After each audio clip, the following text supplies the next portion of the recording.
Ano yung naging parang gateway para gumanda ang buhay ninyo? Nag-DPWH kami.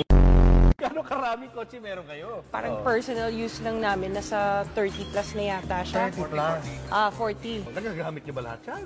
Yun, hindi na nga. Hindi na nga, kasi ang dami. So, mostly American cars siya. Sabi nila, white and black. Yung Lincoln Navigator siya. Black and white. Yeah. GMC Denali. So, black and white version din siya. Walang ganito sa Philippines. Sa YouTube. Nasa Grand Wagoneer. Pinaship ko from the US. From the US. Nagmamaneho ka rin? Marunong mag-drive, left, right. Hindi marunong mag-park. Si Suburban. Tsaka si Ganda. Alphard, Dodge Ram. And then the Tundra na Toyota. Imported din to, no? Yes. Ano walang ganito dito, no? And then the Toyota Sequoia. This is the TRD Pro.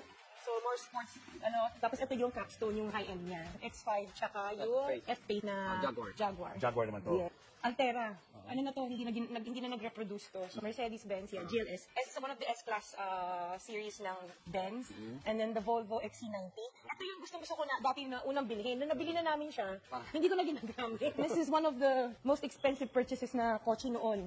Nabili namin. This is the autobiography Range Rover. The Evoque. Oo, gusto ko sana maliit lang. Tsaka yung kulay niya kasi gusto ko red.